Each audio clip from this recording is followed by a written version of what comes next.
ఒక్కత్తి ఇందులో ఉండి మనం 5గురం బయట ఉంటే వాడు కాల్చడు ధైర్యం. ఏమి ఆలోచన అండి, ఏమి లెక్కండి అది.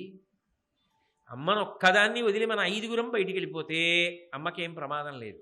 ఎందుకో తెలుసా?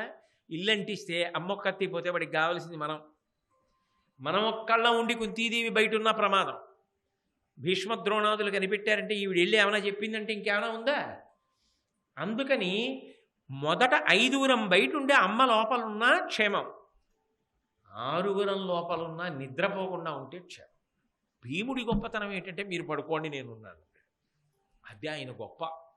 ఏమి సోదరులండి నిజంగా. అందుకు కదా మహానుభావుడు పాండురాజు గారు ఏమి లెక్క కట్టాడో, అసలు ఏమి లెక్క కట్టి అడిగాడు ఆ పిల్లల్ని అలా రావాలని అడిగాడు. చెబితే ఆయన అన్నాడు, అసలు అన్నయ్య వీడు ఎప్పుడో అప్పుడు కాల్ చేస్తాడు కదా, వాడు కాల్చేది ఏమిటి? మన 6గురం బయట నుంచి దీన్ని అంటించేస్తే వాడికి ఏం తెలుస్తుంది? మన 6గురం అందులో కాలిపోయాం అనుకుంటాడు అంతే. అది మిల్లిమిల్లిగా కాలితే 3వ గదిలో ఉన్నారా 4వ గదిలో ఉన్నారా అని చూస్తాడు. అది బగ్గున కాలిపోతుంటే ఏం చేస్తాడు? బయట నుంచి చూస్తాడు ఆరిపోయే వరకు. ఆరిపోయిన తర్వాత మన అస్థికలు మాత్రం ఉండాలని ఉంది, అవి కూడా కాలిపోయి ఉండొచ్చు.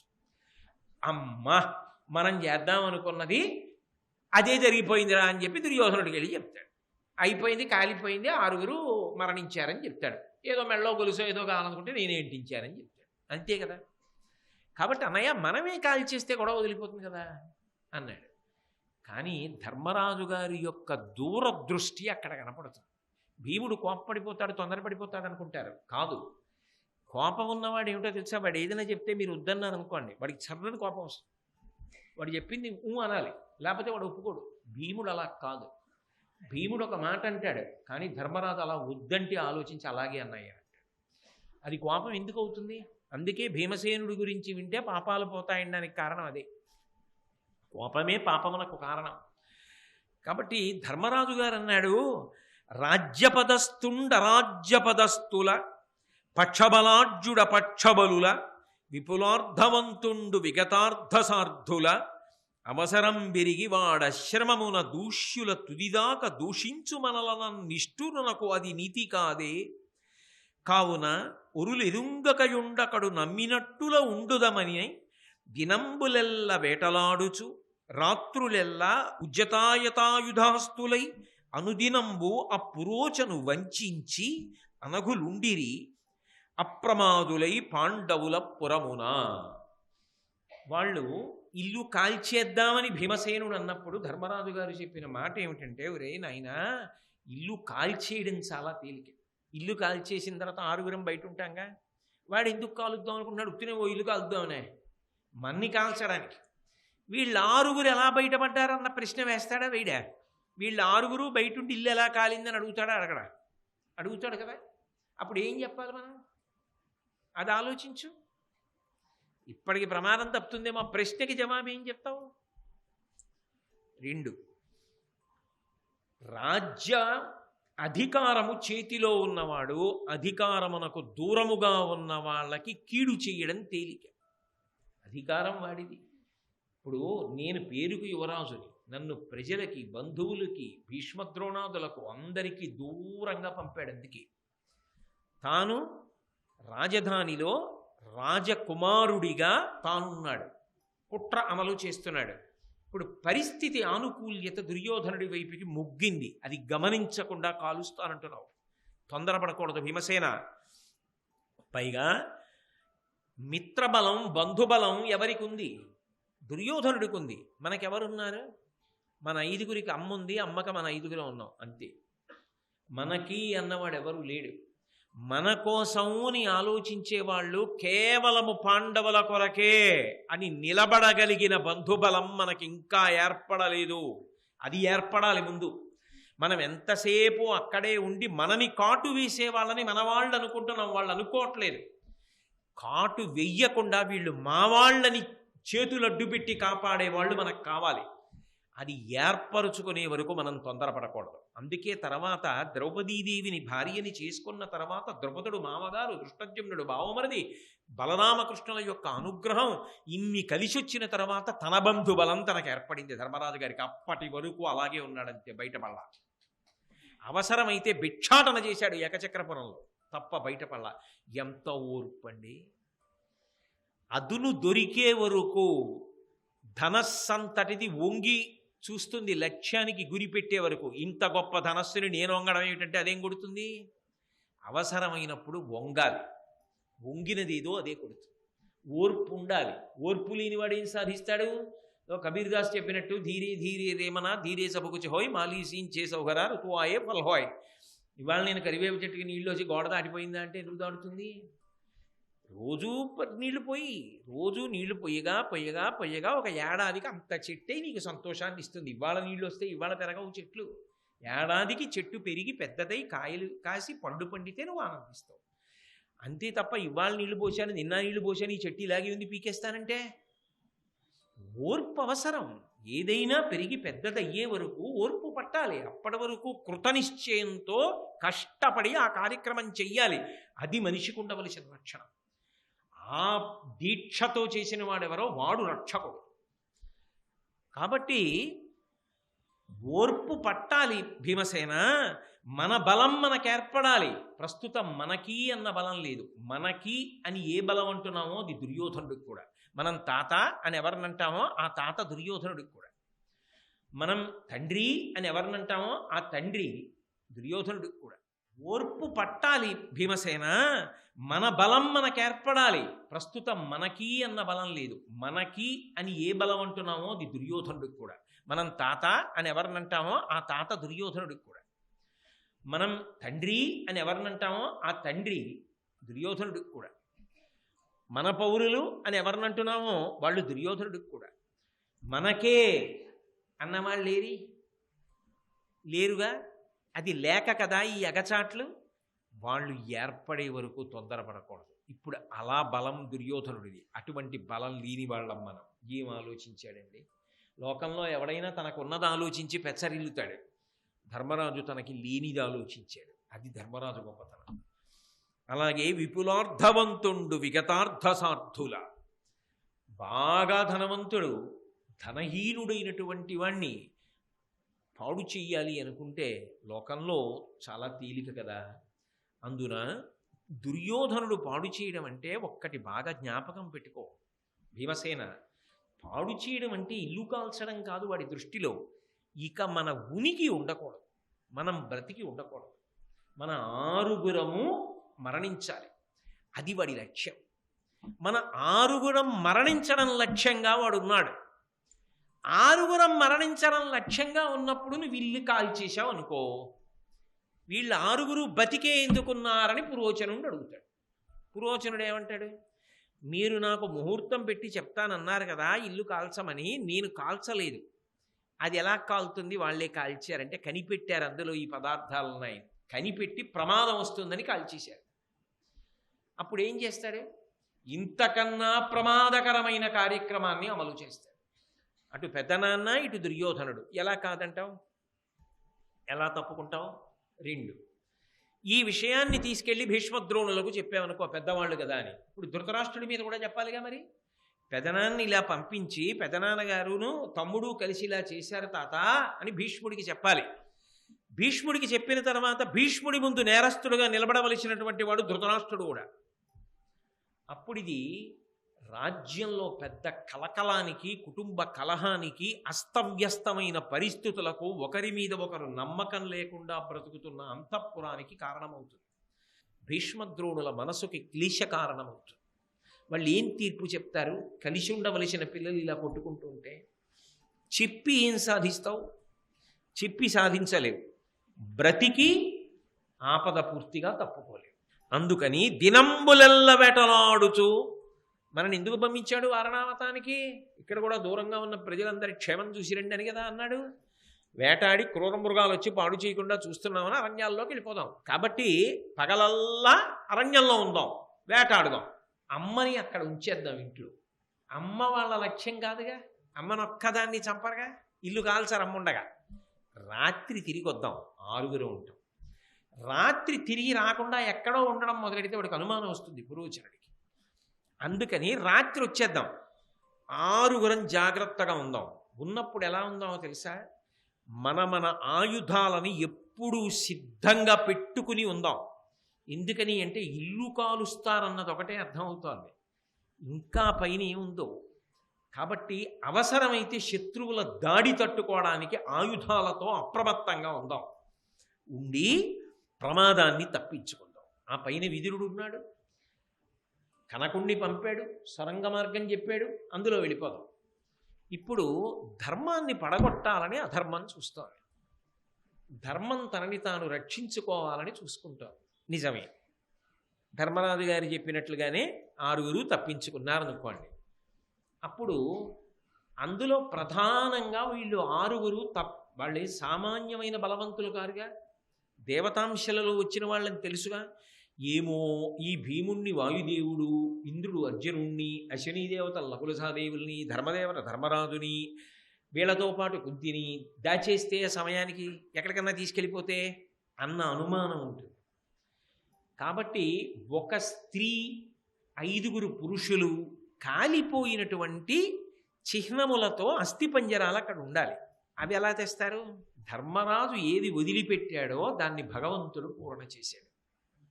ఎందుకంటే పురోచనుడు కుంతి దగ్గర రహస్యాలు లాగడానికి పాండవులు లేనప్పుడు ఒక్కతేగా ఉంటుంది ఇంట్లో. ఆ మాట ఈ మాట చెప్పి ఆవిడ దగ్గరికి వెళ్ళి కబుర్లు చెప్పి రాత్రి పాండవులు ఎప్పుడొస్తారు, ఎలా పడుకుంటున్నారు, ఇవన్నీ కనిపెట్టడం కోసమని ఒక స్త్రీని నియమించాడు. భగవదనుగ్రహం ఏమిటంటే ఆమెకు 5 కుమారులు. ఆమె కృష్ణ చతుర్దశి నాడు ఇల్లు అంటించేయమని కబురు వచ్చింది పురోచనుడికి. వాడు అంటిద్దామని అనుకుంటున్నాడు, ఇంకా రాత్రి లేచి అంటించాలి, అర్ధరాత్రి. ఇంకా వాడు లేవలేదు. ఈ స్త్రీకి పాపం తెలియదు ఆ ఇల్లు అంటిస్తారని. ఆమె 5 కొడుకులతోటి ఆమె పడుకుంది. ఈ ఇల్లు అంటించేశారు. అంటించేసి సొరంగ మార్గంలో తప్పుకున్నారు. ఇప్పుడు ఆ స్త్రీ 5 పిల్లలతో మరణించింది, పురోచనుడు మరణించాడు. మరునాడు కనకుడు ఏం చేశాడంటే, విదురుడు పంపిన కనకుడు, సొరంగం తవ్వినవాడు, పాండవ పక్షంలో ఉన్నవాడు, అయ్యయ్యో ఇది కాలిపోయిందా, ఈ గది కాలిపోయిందా, ఈ స్తంభం కాలిపోయిందా అని బూదినంతటినీ కూడా ఇలా ఏదో తీసి చూస్తున్నట్టుగా నటిస్తూ సొరంగ మార్గంలో వాళ్ళు వెళ్ళిపోయారా లేదా అన్నది చూసుకున్నాడు. దానికి ఏదైనా అడ్డుపడిపోయిందా, వెళ్ళిపోయారా, లోపల ఎవ్వరు లేరు కదా అని ఆ సొరంగం ఆ ఉన్నది అని గుర్తుపట్టారనుకోండి, ఎవరైనా ఇందులోంచి ఎటో వెళ్ళిపోయి ఉంటారని సంతోషపడిపోతారు. ఈ పిచ్చి సంతోషంలో ఏం చేస్తారంటే 10 మంది అందులో దూరిగో ఇక్కడికి వచ్చారు పాండవులు అంటారు. అందుకని ఏం చేశాడంటే బూదితో దాని ముఖద్వారం కప్పేశాడు కనుక. ఆ అమాయకులు ప్రజలు అనుకున్నారు, ఇదిగో ఇక్కడ స్త్రీ శవం ఉంది, 5 పిల్లలు ఉన్నారు, పాపం కుంతీదేవి చచ్చిపోయింది 5 పిల్లలతోటి, దురదృష్టం. ఈ వారణావతానికి వచ్చి విశ్రాంతి తీసుకుందాం అనుకున్నారు. ఇక్కడికి వచ్చి సంతోషంగా ఉన్నవాళ్ళు దేవతాంశ సంభూతులు ప్రమాదంలో వెళ్ళిపోయారు. పాండురాజు వెళ్ళిపోయాడు, ఆ వెనక కుంతి వెళ్ళిపోయింది, 5 పాండవులు వెళ్ళిపోయారు. ఏమి దురదృష్టం పాండవులది అన్నారు. కావలసింది ఇదే కదూ, కబురు అందింది దుర్యోధనుడికి. అనుకున్న సమయానికే లక్క ఇల్లు కాలిపోయింది. 5 పాండవులు కుంతి మరణించారు, అందులో కాలిపోయారు. పైకి గొప్ప బాధ, లోపల పట్టరాని ఆనందం. ఎంత కష్టమండి! పైకి ఏడవాలి, లోపల అమ్మయ్యా వెళ్ళిపోయారా బాబా 5 రాజ్యం మంది. పట్టరాని ఆనందాన్ని దాచిపెట్టి దొంగ ఏడుపులు ఏడ్చారు. ఎవరు? తండ్రి కొడుకు. అలాంటి తండ్రి ఆ కొడుకులకి ఏ సంస్కారం నేర్పుతాడు? ఆ పిల్లలు ఏం వృద్ధిలోకి వస్తారు? అది ధృతరాష్ట్రుడే కాదు, ఏ తల్లిదండ్రులు ఏ బిడ్డలకు ఇటువంటి నటనలు నేర్పకుండుగాక. వాళ్ళు వచ్చినప్పుడు ఇలా నటించు అన్న మాట నేర్పరాదు పిల్లలకు. తండ్రి కొడుకు కలిసి పెద్ద నటన చేశారు, లోపల ఎంతో ఆనందించారు. వీళ్ళు పాపం భీమసేనుడు ఎంతో కష్టపడి అనుకున్న ప్రకారంగా ఈ 5 తీసుకుని దూరంగా ఉన్నటువంటి అరణ్య ప్రాంతానికి వెళ్ళిపోయాడు. ఎంత బడలిపోయారంటే 5 ఒళ్ళు తెలియకుండా అంత ఘోరారణ్యంలో కటిక నేల మీద నిద్రపోయారు. భీముడు ఒక్కడే తెలివిగా ఉన్నాడు. ఆ బలం ఉన్నవాడు కాబట్టే భీముడికి చెప్పాడు ధర్మరాజు గారు, ఏమి దూరదృష్టి అండి మహానుభావుడిది. రాజంటే కేవలం రాజు కాదు, ఎంత దూరదృష్టి, ఎంత దూరం లెక్క కట్టాడు. అలా పడిపోయి ఉంటే ఒక్క భీముడు మాత్రం నీళ్లు తేవడానికి వెళ్ళొస్తున్నాడు. వస్తుంటే అనుకోకుండా అక్కడికి హిడింబ వచ్చి హిడింబాసురుడు పంపిస్తే వాళ్ళని చంపి పచనం చేసి అన్నయ్యకి వడ్డన చేయడం కోసం వచ్చింది. కానీ భీముని యొక్క శౌర్యాన్ని చూసి, ఆయన యొక్క రూపాన్ని చూసి ఆమె మోహించి, ఈశ్వర చేష్టితములు ఎవరిని ఎప్పుడు ఎలా కాపాడాలనుకుంటాడో అక్కడక్కడ ఆ మలుపులు పరమేశ్వరుడు అలా తిప్పుతూ ఉంటాడు. ధర్మం ముందున్నప్పుడు ఎన్ని ఆపదలకి విరుగుడు కూడా వస్తుంటాడు. ఒక్కటి జ్ఞాపకం పెట్టుకోండి బాగా, ధర్మాన్ని నమ్ముకున్న వాడికి ఉన్న గొప్పతనం ఏమిటో తెలుసా? వాడికి ఆపద వస్తోంది అనగానే పరమేశ్వరుడు దానికి విరుగుడు సిద్ధం చేస్తాడు ముందు. ఇంకంతకన్నా అదృష్టం ఏముంటుందండి? వాడికి వచ్చిన ఆపద తెలుస్తుంది, కానీ దానికి ముందే ఈశ్వరుడు విరుగుడు కూడా తయారు చేసి ఎక్కడో ఉంచుతాడు. వాడి బాధ 1 రోజు 2 రోజులు, ఆ తర్వాత ఆ విరుగుడు పనిచేస్తుంది. కాబట్టి అది ధర్మాన్ని వదిలిపెట్టినవాడు చిన్న ఆపద పెద్దదై గ్రసించేస్తుంది. అందుకే ధర్మమే ఎప్పుడు రక్షిస్తుంది. అందుకే వచ్చిన హిడింబ భీముడికి వశపడి ఆమె భీముని చూసి మోహించి, సరే ఆ హిడింబాసురుడితో యుద్ధం జరిగింది. ఆ హిడింబాసురుడు మరణించాడు. మరణించిన తర్వాత ఈ హిడింబ భీముణ్ణి వివాహం చేసుకోవాలి అని కోరుకుంది. ఆయన్ని భర్తగా కోరుకుంది. నిజానికి ధర్మరాజు గారికి కదా ముందు పెళ్ళవ్వాలి, భీముడికి పెళ్ళవడం ఏమిటి? కానీ ఆమె భీముణ్ణి కోరుకుంది. ఆయన బలం అటువంటిది, ఆయన రూపం అటువంటిది, ఆయన తేజస్సు అటువంటిది. కానీ ఆ సమయంలో ఒక అద్భుతమైనటువంటి విషయం ఏమిటంటే, ఆ హిడింబ వచ్చినప్పుడు హిడింబాసురుణ్ణి సంహరించినటువంటి భీముడు, ఇది రాక్షస స్త్రీ, దీన్ని నమ్మకూడదు, ఈ హిడింబని కూడా చంపేస్తానని తొందరపడుతుంటే ధర్మరాజు గారు మాట మాట్లాడారు. అసలు ఏ సందర్భంలో ఎక్కడ ఏ మాట మాట్లాడాలో, ఏ మాట ఎంత పొందికగా ఉండాలో, ఎంత ధార్మికంగా ఉండాలో ధర్మరాజు గారిని చూసి నేర్చుకోవాలి. అది భీముడి గొప్పతనం. ఇంత కోప్పడతాడు. అంత హిడింబాసురుణ్ణి చంపేసిన వాడికి హిడింబని చంపేయడం పెద్ద లెక్కండి, చంపేయడానికే సిద్ధపడతాడు. ఇది మాత్రం ఎందుకు, రాక్షసి, దీన్ని నమ్మడం, ఇది నన్ను పెళ్లి చేసుకోవడానికి, చంపి వదల పారేస్తాను గుద్ది. అంతసేపు యుద్ధం చేసి వచ్చిన వాడి మనసు కూడా ఇంకా వ్యగ్రతతో పౌరుషంతో ఉంటుందా ఉండదా? అది ఓ మాట చెప్తే చల్లారడం అంత తేలిక విషయం కాదు. అది భీముడికి చెల్లింది. ఆయన చాలా గొప్పవాడు. ధర్మరాజు గారు చెప్పాడు, వింటాడంతే. అది ఆ అన్నదమ్ముల గొప్పతనం. అందుకు ముందు ధర్మదేవత ఉండాలంటూ ఉంటాడు. హిడింబని చంపనివ్వాల ధర్మరాజు గారు. ఆయన అన్నాడు, వదకు నర్హుడై వచ్చిన వాని చంపితదియు ధర్మువ, ఇది చాలా అబల, దీని కలుగ జన, ఆత్మరక్షణకు అగ్గలంబు ధర్మరక్షయ ఉత్తమ ధార్మికులకు. నాయనా భీమా, ఎవరిని చంపవచ్చో, ఎవడు వధార్హుడు వాణ్ణి చంపేశావు. నేను తప్పు పట్టట్లేదు, అది మంచి పని. హిడింబాసురుడు నిద్రలో ఉన్నటువంటి మమ్మల్ని అందరినీ చంపి తినేద్దాం అనుకున్నాడు, వాడిని నువ్వు చంపేశావు, చాలా మంచి పని. కానీ ఇది చాలా అబల. ఈ హిడింబ అబల. అబల అంటే బలము లేనిది అని కాదు, బలము మన రక్షణ కొరకు ఉపయోగించాలనేటటువంటి ప్రేమతో కూడుకుని ఉన్నదే తప్ప ఆ బలము మనకు వ్యతిరేకముగా ఉపయోగించాలన్న లక్షణము కలిగినది కానిది. అయినప్పుడు ఆవిడ్ని చంపేయడం ఏమిటి? ఆయన చెల్లెలు కాబట్టి చంపేస్తానంటావేమిటి? అలా అయితే నిజంగా ఈమె వ్యతిరేకంగా ప్రవర్తించాలనుకుని ఉండుంటే ఎంత జటిలమయ్యేది సమస్య. ఆమె అలా చేయలేదుగా. ఎందుకంటే నువ్వు హిడింబాసురుడితో యుద్ధం చేస్తున్నప్పుడు అయ్యే చప్పుళ్ళకి మేము లేస్తామని వాడిని దూరంగా తీసుకెళ్ళి యుద్ధం చేశావు. ఆమె ఇక్కడే ఉంది, నువ్వు అక్కడ యుద్ధం చేస్తుంటే ఈవిడ ఒకటి కంఠం గిల్లేస్తే మరి ఆమె తన బలాన్ని దేనికి ఉపయోగించింది? తోడ పుట్టినవాడని కూడా చూడకుండా మన్ని రక్షించడానికి ఉపయోగించింది. ఆమె బలం మన రక్షణ కొరకు ఉపయోగించిన దాన్ని చంపేస్తావా? చెయ్యచ్చా? ఎంత గొప్పగా మాట్లాడతాడండి. ఎంత మంటైనా కడివిడి నీళ్లు పోస్తే ఆగవలసిందే, ఆరుతుంది. ఎలా భీముడితో మాట్లాడాలో అలా మాట్లాడతాడు. అసలు ఆ మాట తీరు, ఆ పొందిక, ఆ ధర్మాన్ని చెప్పడం ఎంత గొప్పగా మాట్లాడతాడో మహానుభావుడు. కాబట్టి దీని కలుగ జన, మనకి ఉపకారం చేద్దాం అనుకున్న వాళ్ళ మీద కోప్పడ్డం ఏమిటిదే? ఏమైనా అర్థం ఉందా? కాబట్టి అలా కోప్పడకూడదు. అలుక పొందుతాం ఏమిటి? ఆత్మరక్షణకు అగ్గలంబు ధర్మరక్షయ ఉత్తమ ధార్మికులకు. మనని రక్షించుకోవడానికి ఆమె రాక్షస స్త్రీ కాబట్టి చంపేస్తానంటున్నావు. భీమసేన ఒకటి గుర్తుపెట్టుకో, ఉత్తముడైన ధార్మికుడికి మొట్టమొదట ఉండవలసింది ఏమిటో తెలుసా? తనని రక్షించుకోవడం కన్నా ధర్మాన్ని రక్షించడం గొప్ప. నిన్ను రక్షించడానికి నిలబడిన దానిని చంపేసి నిన్ను నువ్వు రక్షించుకున్నానని చెప్పుకుంటావా? అదే రక్షించుకోవడం అంటే నిన్ను రక్షించడానికి నిలబడిన దానిని రక్షించు, నువ్వు రక్షింపబడు. అది ధర్మరక్షణం.